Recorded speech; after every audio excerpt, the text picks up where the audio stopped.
السلام عليكم ورحمة الله وبركاته. اهلا بكم حبايبي، يا رب تكونوا بخير. النهارده نعمل مع بعض طريقة البسبوسة. بجد يا ريت تجربوها، جميلة جدا واحسن من بره.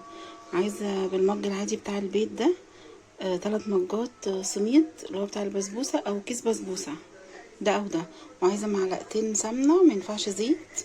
وعايزة كوب زبادي زي ده، انا بحبه طبعا من عند بتاع اللبن، احسن من اللي هو تاني. وبراحتكم عايزين تعملوا بيه، بس ده احسن يعني يجيب نتيجة حلوة معاكم. وعايزة كمان معلقة كبيرة بيكنج باودر. بس عايزة كوبايتين سكر، ده للشربات بتاع البسبوسة. نفس المج ده، عايزين مج زي ما انتم شايفين كده، وعايزين مج تاني. دلوقتي هنجيب حلة مع بعض زي ما انتم شايفين كده، ونحط فيها مجين مية زي ما احنا شايفين. بسم الله، هننزل كده المجين المية، نحط عليهم مجين السكر. بسم الله، نسيبهم بقى على النار لغاية ما يغلوا، حوالي ربع ساعة او تلت ساعة. تعالوا بقى مع بعض نعمل البسبوسة. كده هنجيب بولة كبيرة، هنحط فيها البسبوسة او سميد البسبوسة، وهننزل بمعلقة البيكنج باودر، وكمان 2 معلقة كبيرة سمنة. انا قلت زيت طبعا لا. هنزل كمان بكوباية الزبادي كده، بسم الله، بميتها. ونفس العلبة بتاعة الزبادي هملاها مية عادية من الحنفية، وهحطها برضو على الخليط زي ما احنا شايفين برضو كده. هنزل نفس الكوباية بتاعة الزبادي اللي كان فيها الزبادي، هملاها مية واحطها على الخليط. دلوقتي كده بقى بالمضرب اليدوي هنضربه، او بالمضرب الكهربائي براحتكم زي ما انتوا عايزين. نضرب كويس جدا، يعني حوالي 10 دقايق او 5 دقايق علشان كل الخليط يمتزج مع بعض.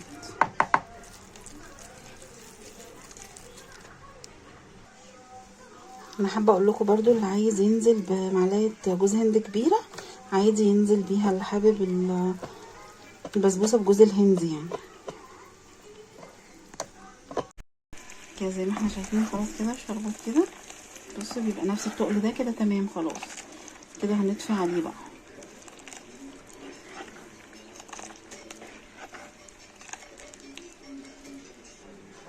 كده البسبوسه تمام. بصوا بتبقى زي ما انتم شايفين كده، كده التقل بتاعها ولا تقيله ولا خفيفه، يعني القوام بتاعها بتبقى زي كده.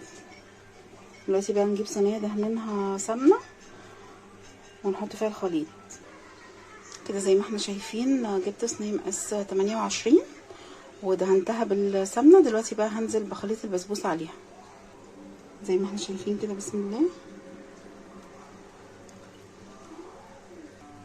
زي ما احنا شايفين كده هنخبطها كده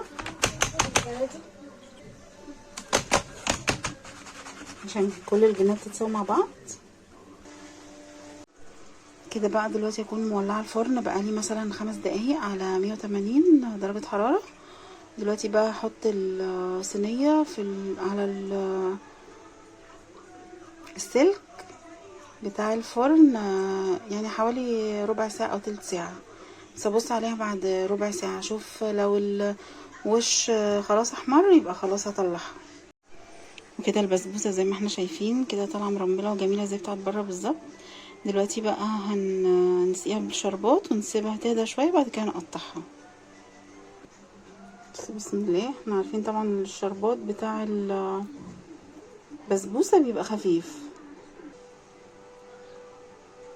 طبعا لازم يكون بارد. كده بقى نقطع مع بعض، بسم الله، زي ما احنا شايفين كده.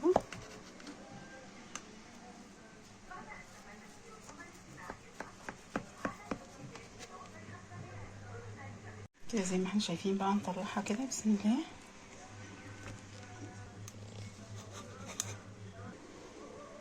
كده زي ما احنا شايفين طلع بجد تحفه، يا ريت تجربوها. ما تنسوش بقى اللايك والشير والاشتراك في القناه. كده زي ما احنا شايفين، بسم الله، بصوا طالعه بجد طريه وتحفه.